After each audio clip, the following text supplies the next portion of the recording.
Assalamualaikum warahmatullahi wabarakatuh. Alhamdulillahirrabbilalamin. Assalatu wassalamu ala asyrafil anbiya wal mursalin Sayyidina wa maulana Muhammadin wa ala alihi wa sahbihi ajma'in, amma ba'du.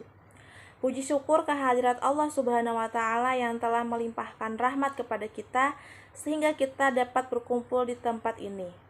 Sholawat serta salam tak lupa tercurah kepada junjungan kita Nabi besar Muhammad SAW yang telah membawa kita dari zaman kegelapan menuju zaman yang terang menderang. Alhamdulillahirrabbilalamin, hari ini kita dapat berkumpul di tempat ini dalam melaksanakan sidang proposal yang dilaksanakan secara online. Sidang pelaksanaan seminar proposal ini dilaksanakan pada tanggal 11 Januari 2021 atas nama Nur Laili Fitri dengan NIM 180101070705, mata kuliah Metodologi Penelitian, dosen pengampu Ibu Musyarafah SPD MPDI, jurusan Pendidikan Guru Madrasah Ibtidaiyah, Fakultas Tarbiyah dan Keguruan, Universitas Islam Negeri Antasari Banjarmasin, dengan judul Rumah Belajar dari Guru selama Pembelajaran Daring untuk kelas 1 di Desa Paya Besar. Judul penelitian yang saya angkat kali ini adalah Rumah Belajar dari Guru selama Pembelajaran Daring untuk kelas 1 di Desa Paya Besar. Latar belakang penelitian ini adalah seperti yang kita tahu, wabah COVID-19 tengah melanda Indonesia. Maka dari itu, sistem pendidikan yang awal mulanya dilaksanakan secara tatap muka dialihkan menjadi pembelajaran secara daring. Nah, pembelajaran secara daring yang dilakukan di SDN Paya Besar tidak bisa terlaksana secara seutuhnya. Itu dikarenakan ketidaktersediaannya jaringan yang memadai serta fasilitas yang mendukung. Maka dari itu, kepala sekolah dan guru SDN Paya Besar memberikan alternatif lain, yaitu dilaksanakannya pembelajaran daring dengan model rumah belajar yang dilakukan di rumah salah satu guru. Nah, inilah alasan mengapa saya mengangkat judul Rumah Belajar dari Guru selama Pembelajaran Daring untuk kelas 1 di Desa Paya Besar. Alasan saya memilih judul penelitian ini dikarenakan melihat perkembangan sistem pendidikan yang terjadi pada masa wabah COVID-19, maka pendidikan akan dialihkan menjadi pembelajaran secara daring. Dikarenakan pembelajaran daring yang akan dilaksanakan tentunya akan menggunakan jaringan internet, maka pembelajaran daring yang berada di SDN Paya Besar tidak bisa terlaksana secara sempurna dikarenakan sulitnya jaringan dan kurangnya fasilitas yang memadai. Sehingga kepala sekolah dan guru SDN Paya Besar memberikan alternatif lain agar dapat terlaksananya proses pembelajaran, yaitu dengan mengadakannya rumah belajar dari guru untuk kelas 1 SD. Maka dari itu, saya tertarik untuk mengangkat judul Rumah Belajar dari Guru selama Pembelajaran Daring untuk kelas 1 di Desa Paya Besar. Fokus penelitian yang penulis ajukan pada penelitian ini adalah yang pertama, bagaimana pemanfaatan rumah belajar dari guru selama pembelajaran daring untuk kelas 1 di Desa Paya Besar. Yang kedua, apa saja faktor-faktor yang mempengaruhi pemanfaatan rumah belajar dari guru selama pembelajaran daring untuk kelas 1 di Desa Paya Besar. Berdasarkan fokus penelitian, maka tujuan penelitian ini adalah yang pertama, untuk mengetahui pemanfaatan rumah belajar dari guru selama pembelajaran daring untuk kelas 1 di Desa Paya Besar. Yang kedua, untuk mengetahui faktor-faktor yang mempengaruhi rumah belajar dari guru selama pembelajaran daring untuk kelas 1 di Desa Paya Besar.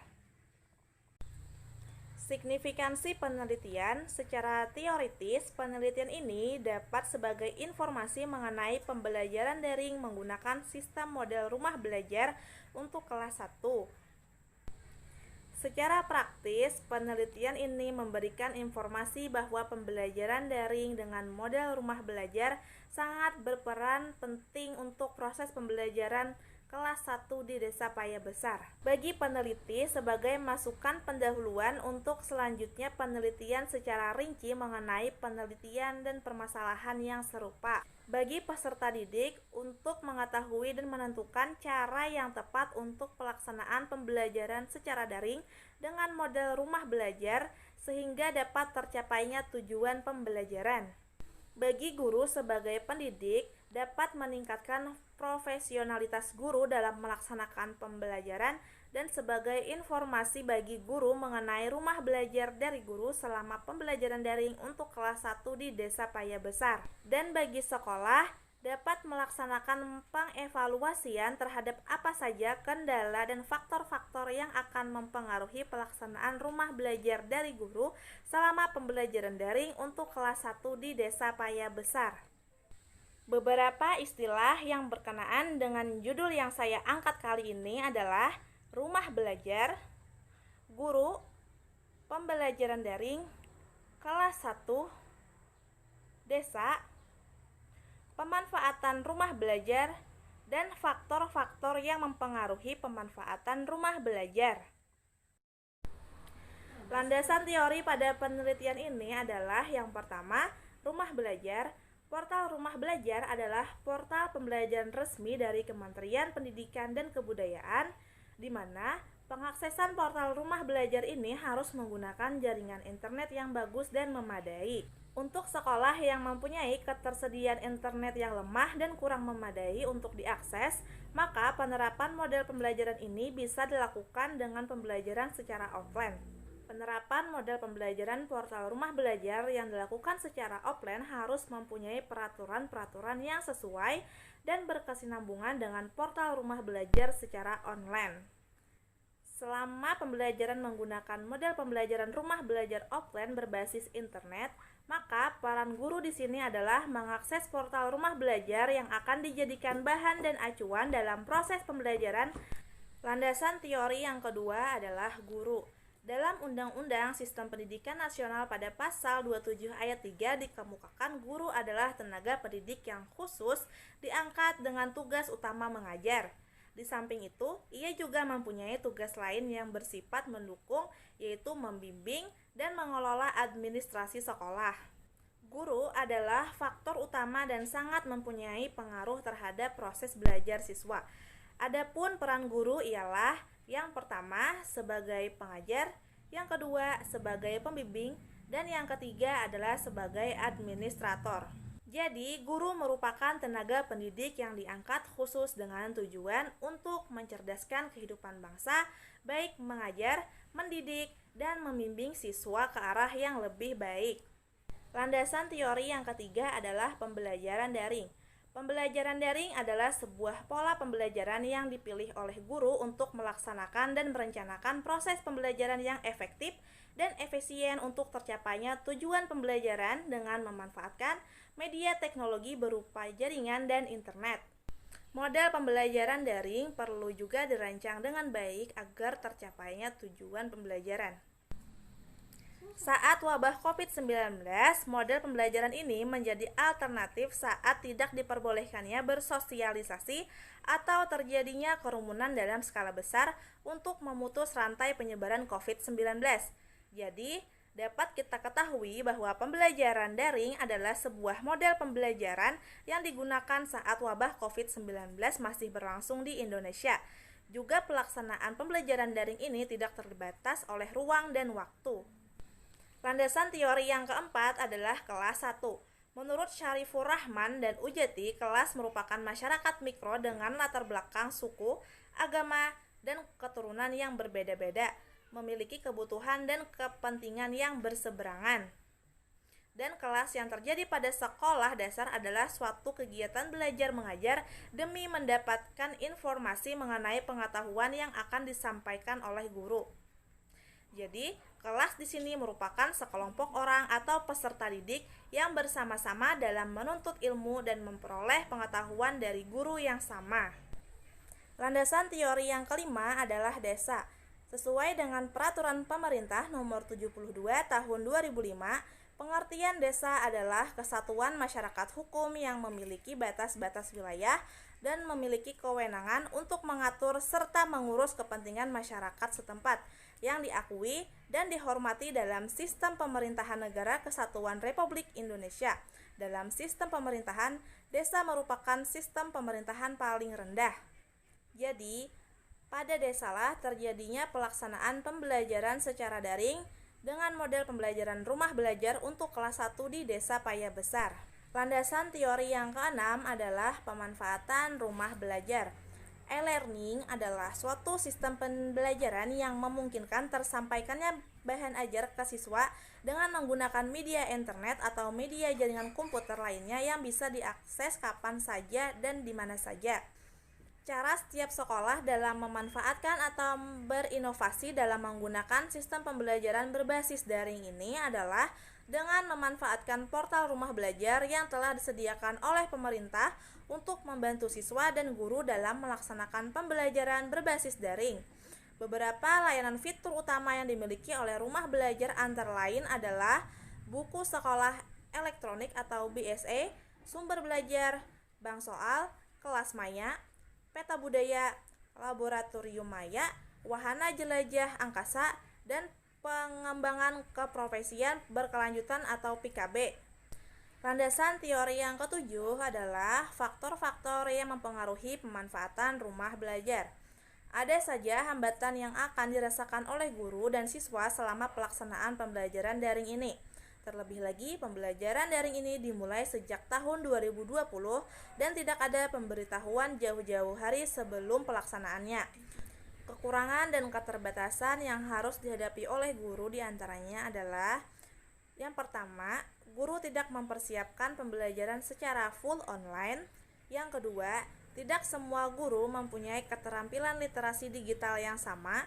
Yang ketiga, tidak semua guru dan siswa memiliki perangkat minimal yang bisa digunakan sehingga pembelajaran daring sulit untuk dilakukan. Yang keempat, kualitas koneksi dan ketersediaan paket data yang masih terbatas dan membutuhkan biaya yang besar sehingga hal ini menjadi kendala dalam pelaksanaan pembelajaran secara daring. Faktor pendukung dalam pemanfaatan rumah belajar adalah: faktor pendukung di sini adalah segala sesuatu yang membantu terselenggaranya sesuatu yang direncanakan. Artinya, faktor pendukung akan memperlancar proses pembelajaran yang akan diterapkan.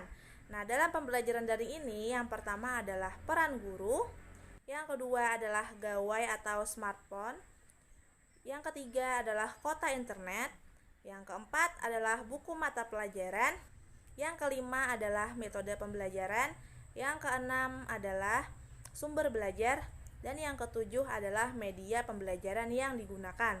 Jenis penelitian yang akan saya gunakan adalah penelitian lapangan, yaitu penelitian yang mengharuskan peneliti untuk langsung terjun ke lapangan atau field research atau ke tempat lokasi yang akan diteliti.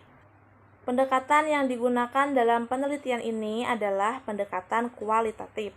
Pendekatan ini digunakan karena peneliti ingin memperoleh informasi bagaimana pemanfaatan rumah belajar oleh guru selama pembelajaran daring untuk kelas 1 di Desa Paya Besar.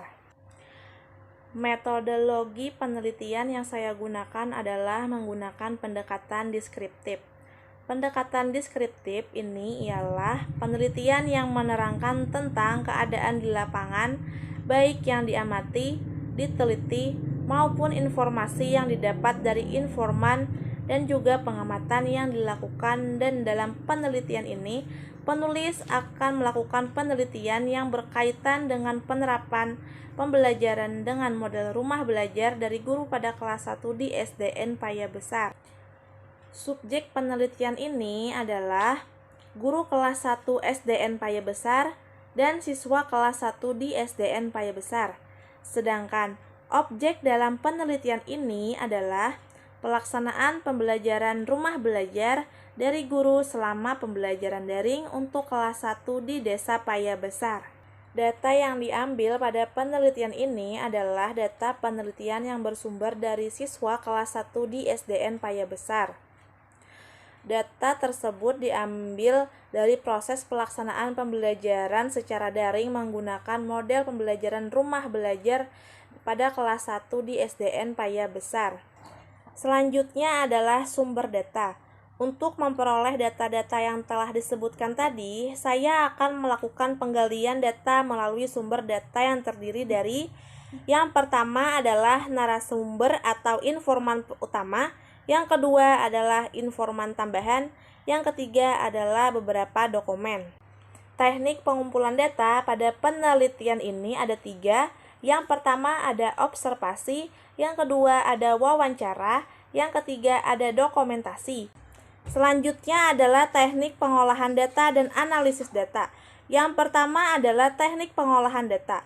Pengolahan data adalah mengelola informasi dari materi pengertian teks berita yang sudah dikumpulkan dari hasil kegiatan atau pertemuan sebelumnya maupun hasil dari kegiatan mengamati dan kegiatan mengumpulkan informasi yang sedang berlangsung dengan bantuan pertanyaan-pertanyaan pada lembar kerja. Adapun tahapan-tahapan dalam teknik pengolahan data adalah yang pertama editing data. Selanjutnya adalah klasifikasi data. Terus yang ketiga adalah interpretasi data. Yang kedua adalah analisis data. Penelitian yang saya lakukan menggunakan analisis data kualitatif. Analisis data dalam penelitian ini dilakukan sampai penelitian selesai pada saat di lapangan. Data yang dapat diperoleh dari hasil penelitian ini yaitu melalui observasi, wawancara, dan dokumentasi pada siswa kelas 1 di SDN Paya Besar. Selanjutnya adalah teknik pemeriksaan keabsahan data. Pengecekan keabsahan data didasarkan pada kriteria derajat kepercayaan atau credibility dengan teknik triangulasi, ketekunan pengamatan, dan pengecekan teman sejauh. Selanjutnya adalah kehadiran peneliti.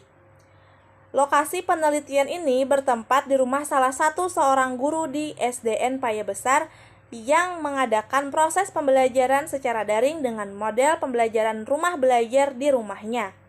Jadwal penelitian yang akan saya lakukan adalah meliputi perencanaan, pelaksanaan, dan pelaporan hasil penelitian. Jadwal maksimal penelitian ini yaitu sekitar 5 bulan. Sekian seminar proposal dan materi yang saya sampaikan. Salah hilap mohon maaf.